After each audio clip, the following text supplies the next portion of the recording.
এদিকে নিয়োগ দুর্নীতি মামলায় এবার ইডি স্ক্যানারে পার্থ চট্টোপাধ্যায় ঘনিষ্ঠ শাসক কাউন্সিলরকে ইডির তলব কলকাতা পুরসভার 128 নম্বর ওয়ার্ডের তৃণমূল কাউন্সিলর পার্থ সরকার ওরফে ভজাকে। এর আগে পার্থ সরকারের বাড়িতে তল্লাশি চালিয়েছে ইডি। ভজার কাছে পৌঁছতো দুর্নীতির টাকা, চার্জশিটে এমনটাই অভিযোগ ইডির। সকাল 11:30টায় সিজিওতে হাজিরার নির্দেশ। এর আগে কাউন্সিলর বাপ্পাদিত্য দাশগুপ্তকেও তলব করেছিল কেন্দ্রীয় এজেন্সি।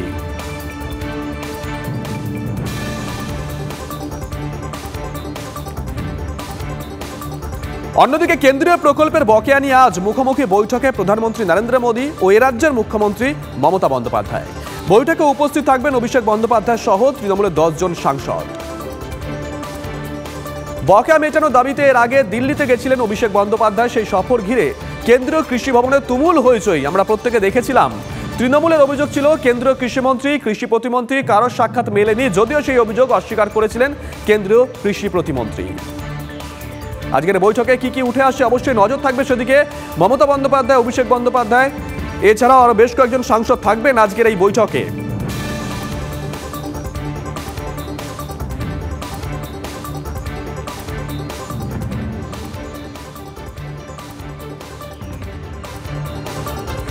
ये तो हमारी देश का परंपरा है, वो परंपरा को हमारी यशस्वी प्रधानमंत्री आगे ले जाने का लिए काम कर रहा है। इसमें कोई पॉलिटिकल मायने नहीं ढूंढना चाहिए। अब जिस मुद्दे पर ये लोग बोल रहा है 7 दिन का काम आवास योजना, इसमें बहुत भ्रष्टाचार हुआ और हमारी मंत्री जी ने, गिरिराज सिंह जी ने बता दिया भ्रष्टाचारी को जेल भेजो। जो रुपया धांधली की भ्रष्टाचार करके ये लोग लूट लिया, वो रुपया वसूल करने का व्यवस्था करो, उसका बाद एक काम चालू हो जाएगा। एक ही बात शायद प्रधानमंत्री जी भी बता देगा।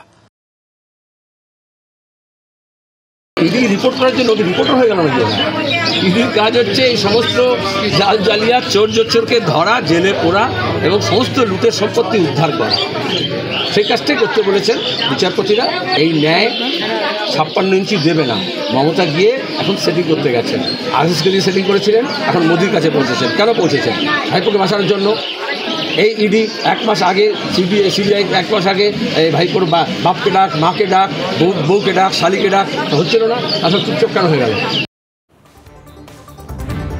আর্থিক সংকটে পশ্চিমবঙ্গ, কেরল, পাঞ্জাব 3 রাজ্যে অনুন্নয়ন খাতেই খরচ বেশি। প্রধানমন্ত্রীর আর্থিক উপদেষ্টা কমিটি ISI এর রিপোর্টে এমনই মারাত্মক তথ্য উঠে এসেছে।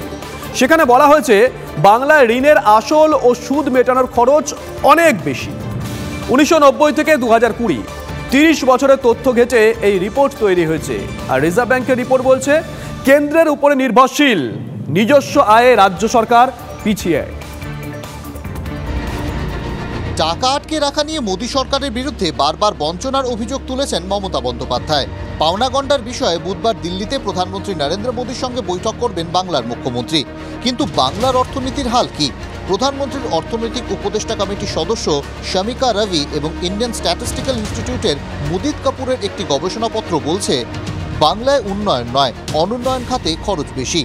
এই তালিকায় রয়েছে আরও 2 অবিজেপি শাসিত রাজ্য, কেরালা ও পাঞ্জাব। পাঞ্জাব এবং কেরালায় মোট বরাদ্দের অর্ধেকের কম উন্নয়নে ব্যয় হয়। বাংলায় ঋণের আসল ও সুদ পরিশোধের পরিমাণ সর্বভারতীয় স্তরের চেয়ে বেশি। কেরালা ও পাঞ্জাবে ঋণ পরিশোধে বেশি খরচ হওয়ার জন্য উন্নয়নে বরাদ্দ কম।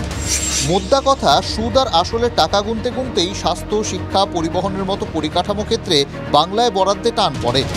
অর্থনৈতিক উপদেষ্টা কমিটি ও ISI এর পাশাপাশি রিপোর্টে যখন উদ্বেগজনক তথ্য, তখন রিজার্ভ ব্যাংকের রিপোর্টেও বাংলার কোষাগারে হাঁড়ির হাল স্পষ্ট। রিজার্ভ ব্যাংকের স্টেট ফিনান্সের রিপোর্ট বলছে বড় রাজ্যগুলির মধ্যে পশ্চিমবঙ্গ, পাঞ্জাব, অন্ধ্রপ্রদেশ, বিহার, কেরালা অনেকটাই কেন্দ্রের অর্থের উপর নির্ভরশীল। এই রাজ্যগুলির আয়ের 5 ভাগের 1 ভাগ আয়ই আসে কেন্দ্রীয় অনুদান থেকে। বাংলায় জিডিপির তুলনায় নিজস্ব কর বাবদ আয়ের হার 5% সামান্য বেশি, যেখানে জাতীয় গড় 7%। জিডিপির তুলনায় রাজ্যের কর ছাড়া অন্যান্য আয়ের হার মাত্র 0.4%। এক্ষেত্রে জাতীয় গড় 1.2%। 2 মাপকাঠিতেই বড় রাজ্যগুলির মধ্যে পশ্চিমবঙ্গ শেষ সারিতে। পশ্চিমবঙ্গে মোট কর বাবদ আয় 100 টাকা হলে তার মধ্যে নিজস্ব কর বাবদ আয় মাত্র 54 টাকা। হরিয়ানা, মহারাষ্ট্র, গুজরাট, কর্ণাটকার মতো রাজ্যে এক্ষেত্রে 70 টাকার বেশি আসে। রেভিনিউ এক্সপেন্ডিচারটা বাড়ছে, মূলধনী খাতে কিন্তু ব্যয় হচ্ছে না। তাতে কিন্তু ওভারঅল যেটা হবে সেটা হচ্ছে বৃদ্ধির হারটা কমবে এবং সুদটা কিন্তু চড়াভাবে হবে। সুতরাং বঞ্চনার জন্য নিশ্চয়ই লড়াই করবেন, কিন্তু শিল্পায়ন না হলে কিন্তু বাজারে দেনার উপরেই নির্ভর করতে থাকবে। ট্যাকের জোর নেই, অথচ বঞ্চনার অভিযোগ। রাজ্যের অর্থনীতির হাল নিয়ে এভাবেই বিরোধীদের তোপের মুখে পড়েছে তৃণমূল। কথায় কথায় কেন্দ্রের দিকে আঙুল তোলেন মমতা, কিন্তু কার্যক্ষেত্রে দেখা যাচ্ছে কেন্দ্রের ওপরে নির্ভরশীল বাংলা, নিজস্ব আয়ে পিছিয়ে। কর বাবদ আয় ও অন্যান্য উৎস থেকে আয়ে পশ্চিমবঙ্গ এখনও গোটা দেশের পেছনের সারিতে। Bureau report, TV9 Bangla. এদিকে কংগ্রেসকে 300 আসনে লড়ার প্রস্তাব মমতার। আঞ্চলিক দলগুলোর হয়ে দর কষাকষির সূত্রপাত করে দিলেন মমতা। আঞ্চলিক শক্তিগুলির পক্ষে 245টি আসনের সওয়াল মমতার। জোট বৈঠকে কার্যত শরিকদের মনের কথাই বললেন তৃণমূল নেত্রী। 2019-এ কংগ্রেস লড়েছিল 423টি আসনে।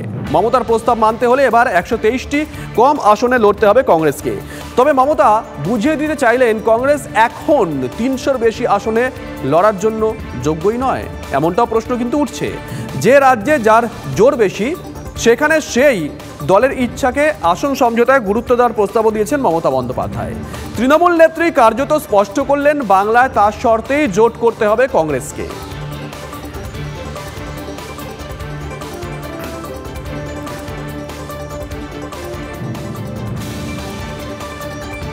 मीटिंग में 28 पार्टी ने हिस्सा लिया। सारे देश में कम से कम 8-10 मीटिंग सभी मिलके करने का एक निर्णय हुआ।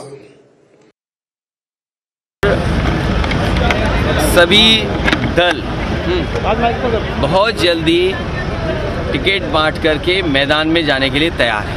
बहुत जल्दी सीटें डिस्ट्रीब्यूट होंगी और हम सब लोग जनता के बीच में दिखाई देंगे। अच्छा रहा, अभी शुरू होगा, कैंपेन भी शुरू होगा, सीट शेयरिंग भी होगी, सब होगा। এদিকে ইন্ডিয়া জোটের বৈঠকের পরদিনই প্রদেশ নেতৃত্বকে দিল্লিতে তলব কংগ্রেস হাইকমান্ডের। বাংলায় আসন সমঝোতা নিয়ে কথা বলতে চায় শীর্ষ নেতৃত্ব, এমনটাই সূত্রের খবর। আজ প্রদেশ নেতৃত্বের সঙ্গে কথা বলবেন কংগ্রেসের শীর্ষ নেতৃত্ব।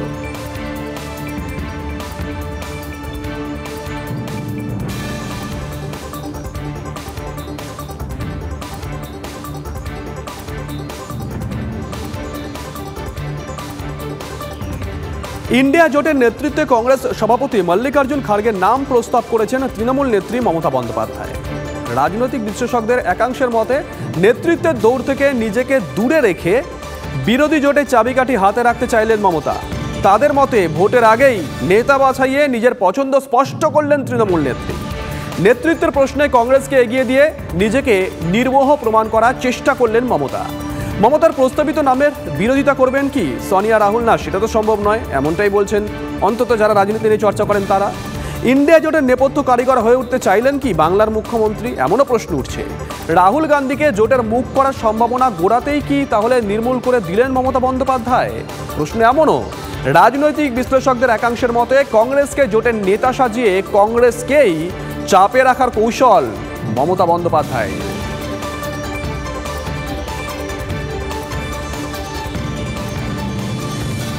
আরও একটা বড় খবর, সাসপেন্ডেড সাংসদদের প্রতি কড়া মনোভাব। সংসদ ভবনের চেম্বার, লবিতে এবং গ্যালারিতে থাকতে পারবেন না সাসপেন্ডেড সাংসদরা। সংসদের কোনো কমিটির বৈঠকেও থাকতে পারবেন না সাসপেন্ডেড সাংসদরা। তারা দৈনিক ভাতাও পাবেন না। বিজ্ঞপ্তি জারি লোকসভার সচিবালয়ের। লোকসভার 95 জন এবং রাজ্যসভার 46 জন সহ 141 জন বিরোধী সাংসদকে সাসপেন্ড করা হয়েছে।